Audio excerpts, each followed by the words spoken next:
మనందరం IPL match చూస్తున్నప్పుడు ఒక సిక్స్ కొడితే స్టేడియం కేకలు వేస్తుంది. కానీ అదే సిక్స్ వెనుక కోట్ల రూపాయల బిజినెస్ జరుగుతుందని మీకు తెలుసా? ఐపీఎల్ అంటే క్రికెట్ మాత్రమే కాదు, ఇది ఒక $multi-billion business model. First IPL ఎలా స్టార్ట్ అయిందో చూద్దాం.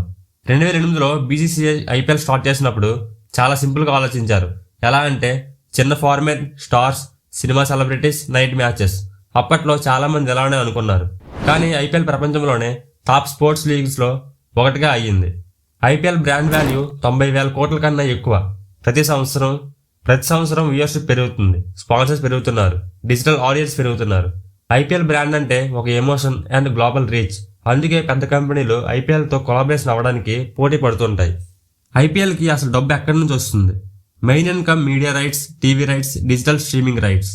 వీటి నుండి ఐపీఎల్కు 48,000 కోట్ల కన్నా ఎక్కువ వస్తాయి. ఒక సీజన్కి కోట్లలో వ్యూస్ వస్తాయి. అందుకే TV channels and OTT platforms చాలా ఎక్కువ డబ్బును చెల్లిస్తాయి.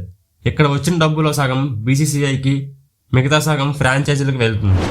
ఐపీఎల్లో ప్రతి చోట ఒక బ్రాండ్ ఉంటుంది. Title sponsor, team Jersey sponsor, helmet and bat, boundary ads, strategic timeout ads.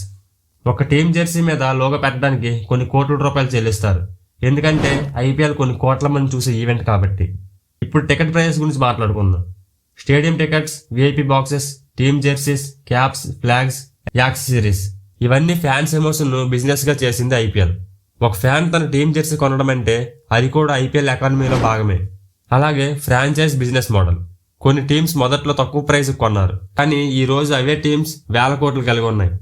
ఎలా అంటే revenue sharing, sponsorship income, brand value growth, player population. ఐపీఎల్లో ఒక టీం అంటే ఒక రన్నింగ్ కంపెనీ లాంటిది. ఐపీఎల్ క్రికెట్ను బిజినెస్గా మార్చిన బెస్ట్ ఎగ్జాంపుల్. వీడియో ఎక్కడైనా నచ్చితే లైక్ చేసి ఐపీఎల్ ఫ్యాన్స్కి ఈ వీడియోని షేర్ చేయండి. Thank you.